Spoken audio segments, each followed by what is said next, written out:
Assalamualaikum warahmatullahi wabarakatuh. Selamat datang di mata kuliah Fisika Dasar dan kali ini kita akan membahas tentang usaha dan energi. Nah, apa itu usaha? Ya, misal teman-teman di gambar ini ada contoh orang mengangkat besi, kemudian orang mendorong ke dinding, juga ada orang yang mendorong ski di salju itu ya. Nah, misal orang yang angkat besi atau angkat barbel ini. Ketika dia mengangkat barbel, apakah barbel itu terjadi perubahan posisi, terjadi perpindahan seperti itu? Ya, ketika dia mengangkat, barbel itu bergerak ke atas misalnya ya. Ketika dia angkat jadi naik. Kemudian ketika dia mendorong ski di air salju, ski itu juga bergerak kayak gitu ya. Didorong bergerak. Nah, mungkin contohnya di orang yang mendorong dinding misalnya ya, narapidana yang mendorong dinding. Apakah dinding itu menjadi bergerak? Nah, seandainya dinding itu nggak bergerak. Nah, orang mendorong dinding tapi dindingnya nggak bergerak. Nah, di sini kita bisa mendefinisikan apa itu usaha. Oke. Adanya gaya yang bekerja pada sebuah kereta salju tadi dan atlet angkat besi menyebabkan kereta salju dan barbel tersebut berpindah tempat. Itu menunjukkan ada usaha. Oke. Sebaliknya, jika ada seseorang nih, misal contoh narapidana yang mendorong dinding, menunjukkan bahwa tahanan itu, narapidana itu tidak melakukan usaha atau tidak ada usaha karena tembok tidak berpindah. Maka usaha dalam fisika itu didefinisikan sebagai sejumlah gaya yang bekerja pada suatu benda sehingga menyebabkan benda tersebut berpindah. Oke, sehingga menyebabkan benda berpindah sepanjang garis lurus dan searah dengan arah gaya. Oke, jadi teman-teman walaupun sudah mengeluarkan tenaganya untuk mendorong dinding tapi dinding itu nggak bergerak, itu dalam fisika bukan namanya usaha. Oke, jadi usaha itu harus berpindah tempat. Apa yang kita sudah keluarkan, apa yang sudah kita dorong misal itu, benda itu harus bergerak posisinya, itu dinamakan usaha. Jadi teman-teman kalau misalkan sudah berusaha semaksimal mungkin dan lain-lain tetapi nggak ada yang bergerak, nggak ada yang hasilnya belum terlihat, itu dalam fisika itu belum dinamakan sebagai usaha gitu. Usaha itu harus apakah benda itu tersebut bergerak atau enggak kayak gitu ya. Misalnya ini dalam hubungannya dengan gerak. Secara matematis, usaha yang dilakukan pada suatu benda dinyatakan sebagai berikut, yaitu W sama dengan F delta X, di mana W adalah usaha, dengan satuan internasional adalah Joule, F adalah gaya yang bekerja pada suatu benda, satuannya adalah Newton, dan delta X adalah perpindahan yang dialami benda tersebut, satunya adalah meter. Oke, di W sama dengan F delta X. Usaha sebanding dengan gaya, usaha sebanding dengan perpindahan benda tersebut. Nah, usaha menyatakan hubungan antara gaya dan energi. Usaha juga merupakan besaran skalar ya, bukan vektor. Jadi usaha ini adalah besaran skalar. Jadi teman-teman nggak perlu tentukan arah, nggak perlu vektor satuan I, J, K kayak gitu nggak perlu. Usaha dapat bernilai positif ataupun negatif. Nah, ini salah satu sifat-sifat dari usaha.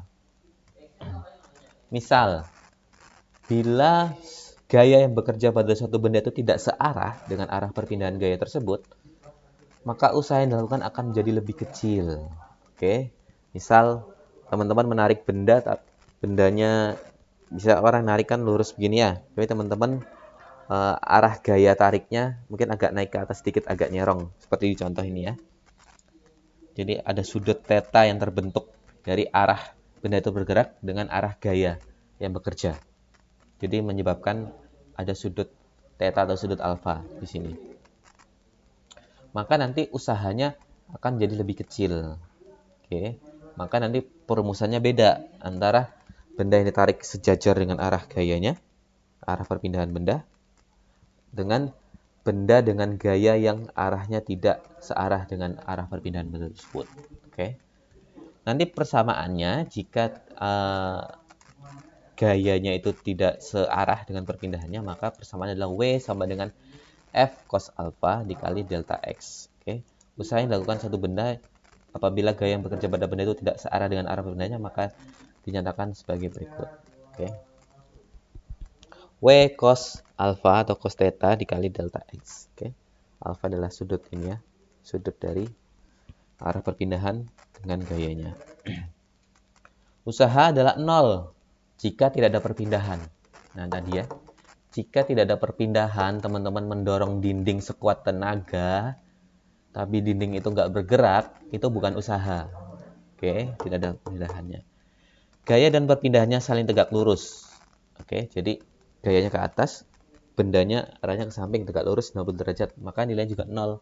Karena cos 90 derajat adalah 0.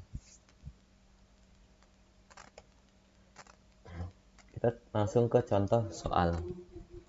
Berapakah usaha yang dilakukan seseorang yang mencoba menarik sebuah balok dengan gaya sebesar 50 Newton sehingga balok tersebut berpindah sejauh 8 meter? Oke. Maka tadi rumusannya apa teman-teman? Ini ya. W sama dengan F delta X.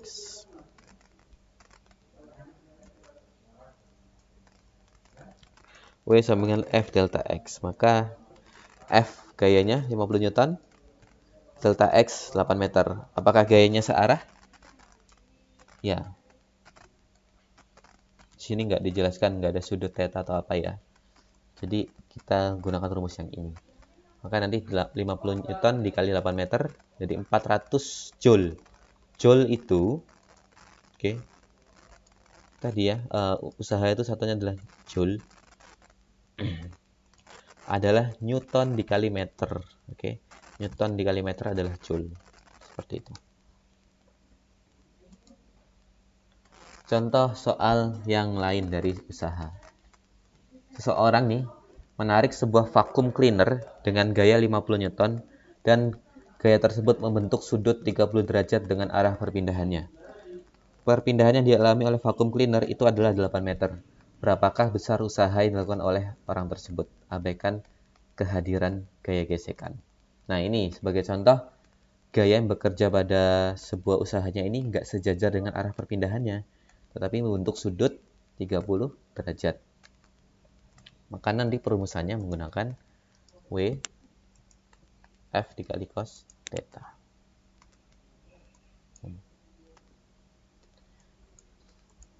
Di mana F adalah 50 Newton. Oke. Kemudian alfanya adalah 30 derajat. Delta X berpindah sejauh 8 meter. Makanya teman-teman bisa dapatkan hasilnya sekian, 346,41 Joule. Cos 30 berapa? Setengah akar 3. Oke. Itu beberapa contoh tentang usaha. Sekarang kita bahas tentang energi. Energi dan perubahan bentuk energi. Energi merupakan konsep yang sangat abstrak. Energi tidak memiliki massa, tidak dapat diamati, dan tidak dapat diukur secara langsung. Oke. Misalkan, matahari sebagai sumber energi utama memberikan banyak manfaat dalam berbagai perubahan energi. Gitu ya. Jadi, kalau matahari bisa kita manfaatkan dari energi itu menggunakan misal sel surya kayak gitu ya. Atau mungkin api unggun yang terbakar pada malam hari kayak gitu ya. Sebagai penyebab berubahnya benda-benda, energi mengalami perubahan dari satu bentuk ke bentuk lain. Misalnya pada api unggun, terjadi perubahan energi kimia yang ada di dalam kayu menjadi energi cahaya dan energi panas. Nah, itu salah satu bentuk perubahan dari energi. Jadi dari yang energi kimia tersebut kita bisa dapatkan energi cahaya dan energi panas. Maka dapat juga dihasilkan cahaya gitu ya. Ketika api unggun menyala itu dapat energi panas juga kayak gitu.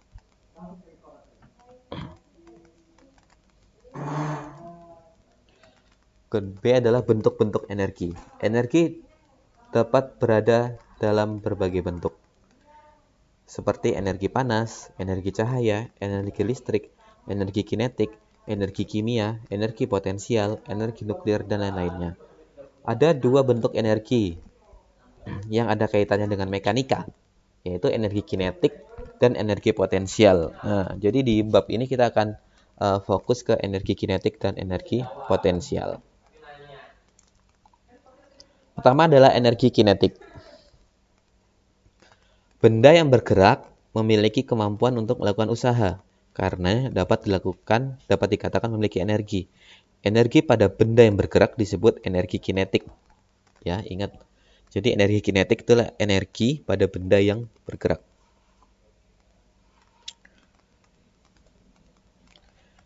Kita dapat menyimpulkan bahwa besar energi kinetik translasi pada sebuah benda dengan persamaan sebagai berikut, yaitu EK sama dengan setengah mv kuadrat. Energi kinetik benda atau satuannya adalah joule sama dengan massa benda dikali kecepatan benda.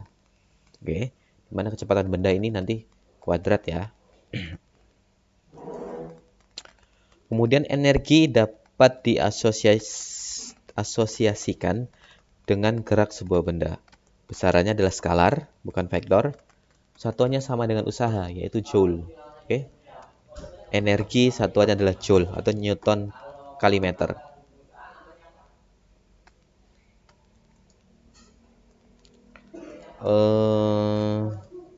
Kemudian kerja berhubungan dengan energi kinetik juga.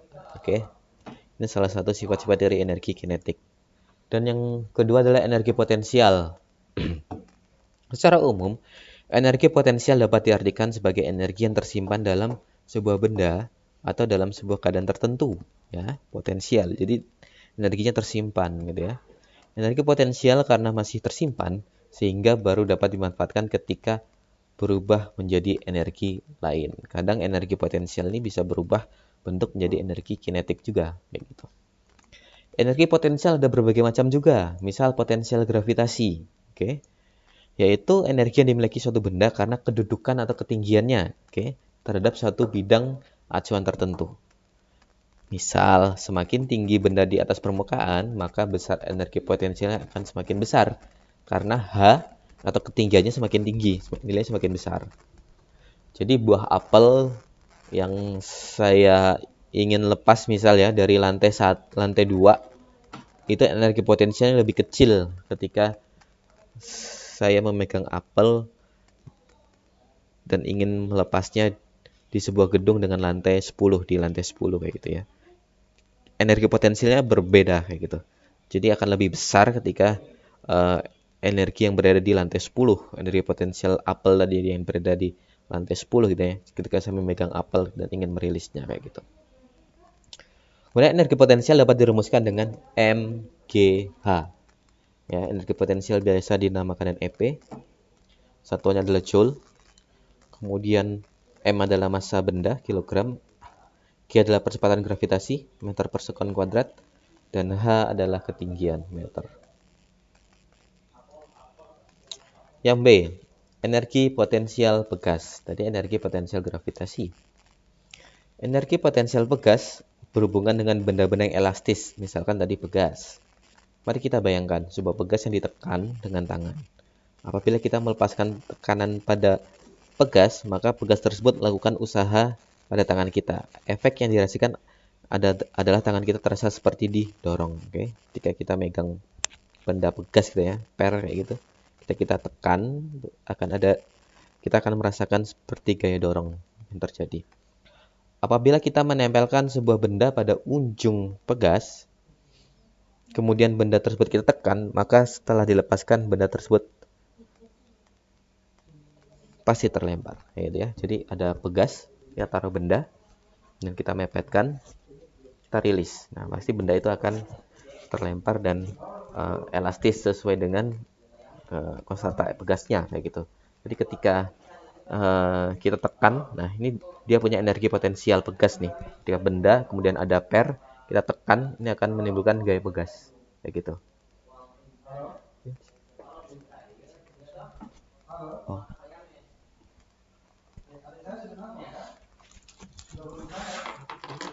Di depan sana. Oke, kemudian energi potensial pegas ini dapat dirumuskan dengan setengah kx kuadrat. Oke, energi potensial ini dapat dirumuskan dengan setengah kx kuadrat, di mana K adalah konstanta pegas N per M, dan X adalah jarak total pegas yang terenggang atau pegas yang tertekan usaha yang dilakukan. Jadi panjang X adalah panjang pegas yang kita tekan nih. Dia memiliki panjang berapa kayak gitu. Nah, itu X.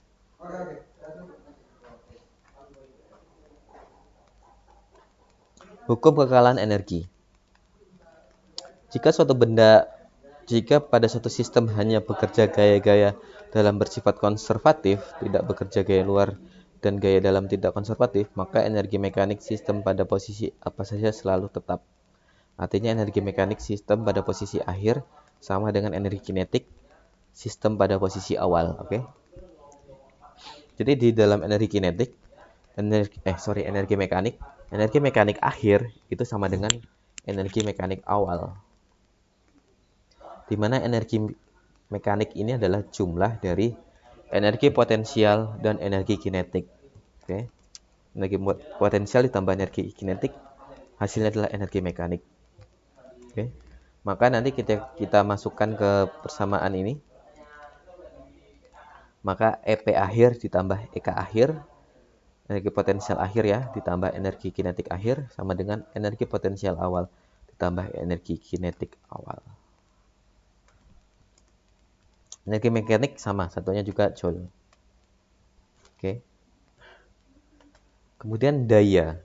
Dalam ilmu fisika, daya diartikan sebagai laju usaha yang dilakukan atau perbandingan antara besar usaha dengan selang waktu. Secara matematis, hubungan daya, usaha, dan waktu dapat dirumuskan sebagai berikut, yaitu P atau daya rata-rata bisa disatukan dengan watt sama dengan usaha Joule per waktu total S. Jadi P sama dengan W per T. Usaha dibanding dengan waktu. Oke, sekarang kita akan belajar sebuah contoh soal. Seorang atlet melontarkan bola tolak peluru bermassa 4,2 kg dengan kecepatan 12 meter per sekon. Berapakah energi kinetik benda tersebut? Berapakah usaha yang dilakukan atlet tersebut? Maka diketahui adalah massa 4,2 kg.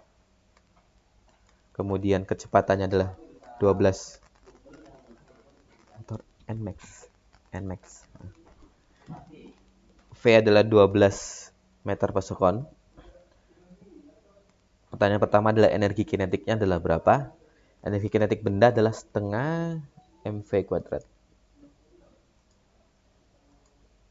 Ya, energi kinetik adalah setengah mv kuadrat. Masukkan nilai M, masukkan nilai V.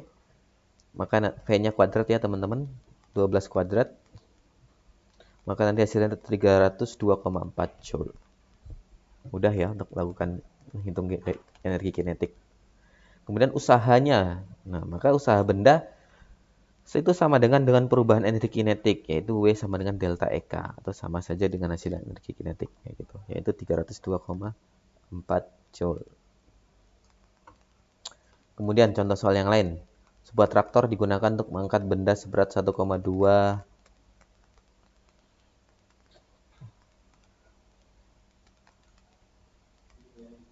berapakah daya traktor tersebut? Oke, ini mohon maaf, ini ada kurang pangkat 4 nih ya.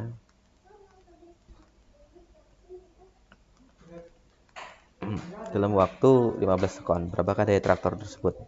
Rumus daya adalah PW per T, oke? PW per T, di mana W itu adalah usaha. Usaha adalah apa tadi, teman-teman? Mana usaha? Usaha dapat dirumuskan F dikali delta X. Oke. Maka nanti W kita jabarkan dengan F dikali S, itu 1,2 kali 10 pangkat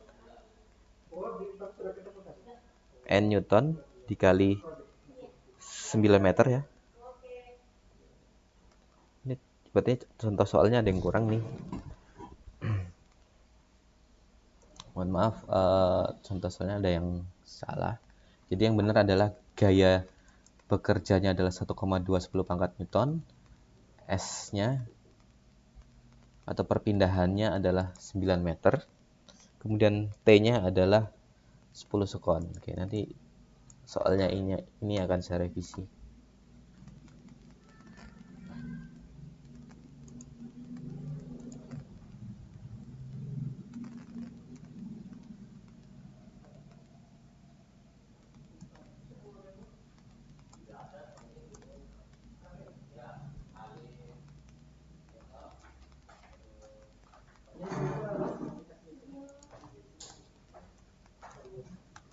Nah, misal seperti ini ya, contoh soalnya ya. Mohon maaf ada kesalahan. Maka nanti rumusnya adalah P W per T, W adalah F kali S.